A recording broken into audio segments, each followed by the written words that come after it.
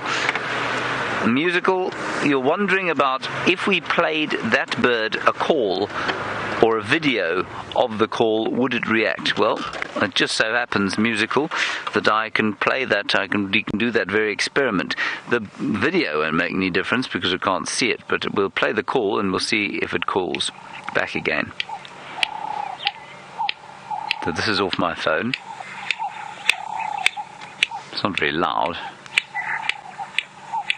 And we'll just see if we can inspire the bird to call. Because often Musical, yes, it's exactly what happens. What happens is that if you play the call to birds, they will respond. Some much more than others.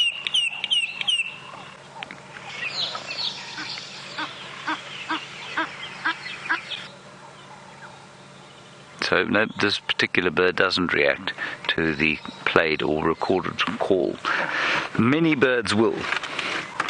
And if you're a birder and a twitcher and you want to go and find different species of birds, often what you'll do is play this name of the call.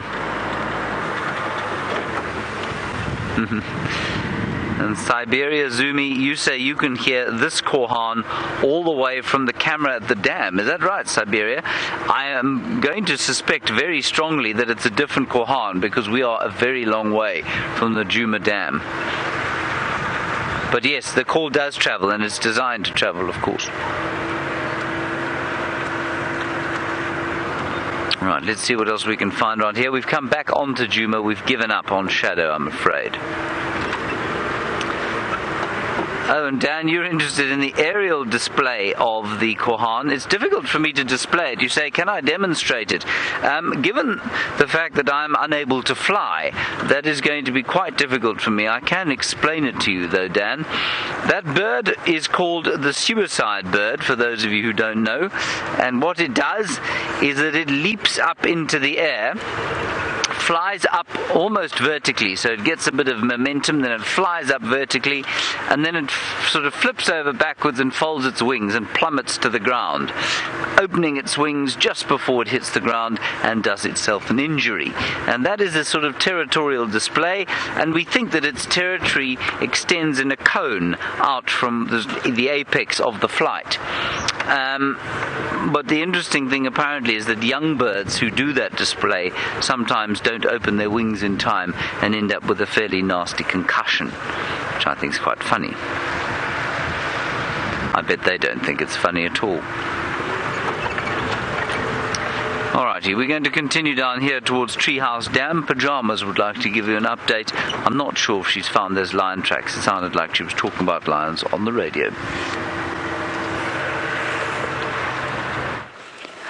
I definitely wasn't talking about lions on the radio. I'm not quite sure where that came from. Maybe I mispronounced something. That's a yucky marula fruit. I was talking about leopards, and we've got quite an interesting tale to tell, which is why we're still on the road rather than walking through the bush. A bit earlier on, once I caught up with Herbie after we talked about the leopard and the hyena tracks, we were staring at the road in confusion because there were leopard tracks this way, that way, everywhere, female leopard tracks. And it turns out, because Aubrey's just seen a leopard on Sandy Patch Road, but a very, very skittish female. So I think, it's supposition. I think one set belongs to Shadow, and I think she's been smelling the scent of this other leopard and doing this. And then going back, making sure, double checking, sniffing. Because I think there's another female leopard. I don't know which female leopard. It's impossible to tell. Apparently it's skittish, so probably, I thought of Tiani maybe, just because Tiani might be trying to push into a new territory, might be trying to find her new place. Tiani, by the way, is the young female offspring of Shadow's, essentially Shadow's rival, but basically the other female leopard on her border of her territory, which is Salaheshe. And I think that's what's happened, because we found an older set of tracks going this way towards Sandy Patch Road, and then Shadow's tracks absolutely everywhere. And of course Shadow, especially if she's denning and she's got cubs, is going to be particularly protective of her territorial markings and her territorial boundaries. And we'll never know exactly what happened last night. I mean, it's hard, it's impossible to really tell individuals' tracks and whether we're looking at different leopard tracks or the same leopard tracks. But the fact that Aubrey saw a very skittish female on Sandy Patch running away from him, and she might just be skittish, I suppose she might be skittish because she met Shadow. I don't really know. It's quite hard to try and figure that all out, and I suppose most of that is supposition. But it would be very, very interesting to know what happened last night. Annie, you want to know what makes us go in a certain direction to find the animal. A couple of things. One, of course, is the tracks,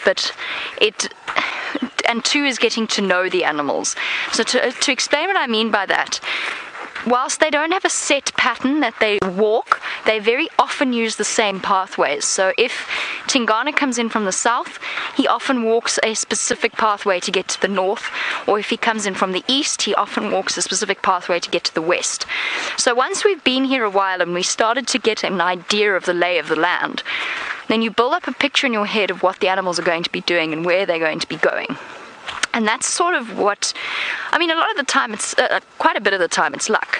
We just happen to drive somewhere and we see an animal. Sometimes it's listening to the sounds at night and then trying to figure out from there where they've gone. And then, of course, tracks.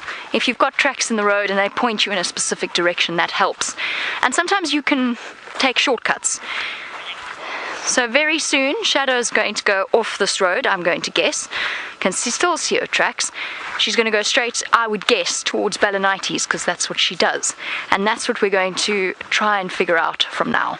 So while we try and figure that out, let's go across to something very large and reptilian.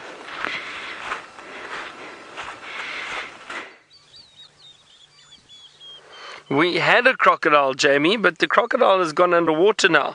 I'm going to keep a lookout for it, but we're actually just watching all these hippo. The hippo are very playful this morning. They've been chasing one another around, and there's a lot of snorting and blowing air up, so you see the spray of the water.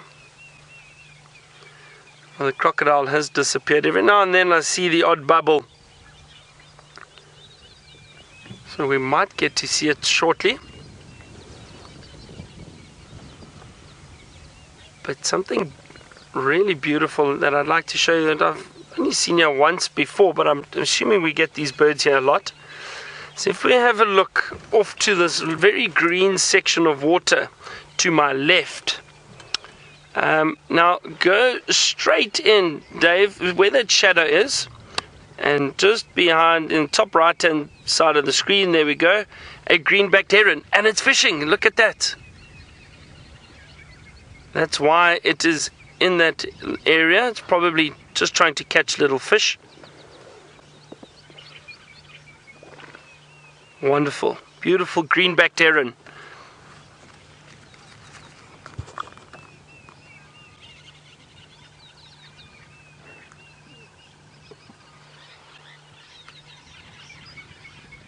Probably a lot of fish in that area. There's a lot of algae, but I think that's purely because there's not much movement in that part of the waterhole. So that's why that algae's kind of settled in there. It's almost like an alcove.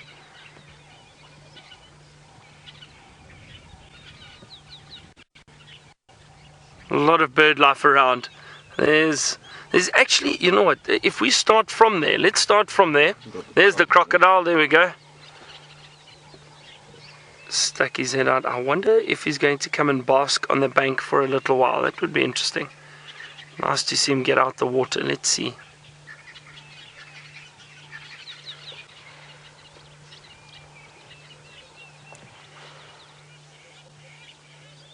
He's heading closer. Now I wonder if he's not going to try and hunt some fish against the bank where the water becomes shallow. It's very interesting to see. I've seen it a few times with crocodiles, and these crocodiles would definitely eat some of the fish that we get in these water holes. We get a lot of catfish, or sometimes known as barbel. Just have a look. Let's see what he does. What they'll do is they turn their body and their tail to the side, and they'll try and push the fish up to the shallow water, and then they turn and they lunge and they'll bite and hopefully get a fish or two in their mouth. Let's see. Is he doing it?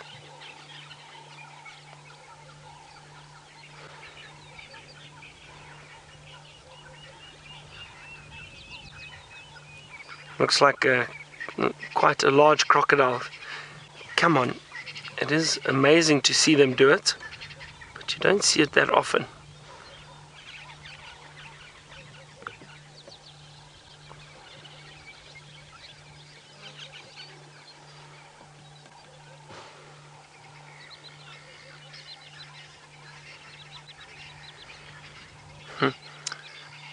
Tim the Enchanter, you say that perhaps the crocodile's looking for a bird breakfast. Maybe. It's funny, I've not seen a crocodile catch a bird ever actually out here. And you would think with all these herons and Egyptian geese, you'd think a crocodile would go for one of these Egyptian geese. I certainly would.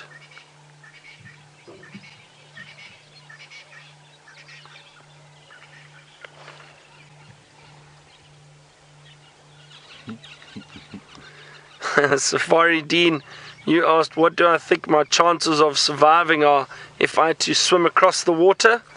Well, Safari Dean, I'm quite an athlete, so I can swim very well. No, I'm joking. I would not take that chance.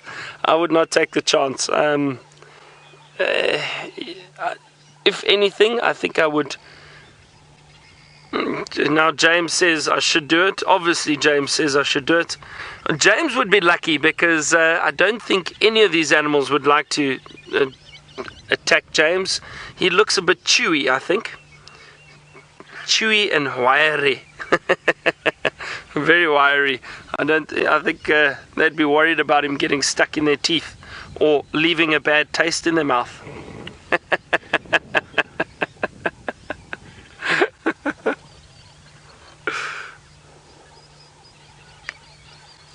But Safari Dean, I wouldn't take a chance. I wouldn't swim across here. I think, if I was forced to, if I had no choice, I would make as much noise as possible and splash and hit the water viciously, I think. I think if you cause that much commotion, hopefully the animals think that there's too much aggression going on and they might avoid it, but I don't know. Or would you do the opposite? Would you just try and gently go across without splashing or creating too much attention? I don't know. Dave, what would you do? No, I'd go as quick as I can. As quick and as noisy as you can. Yeah.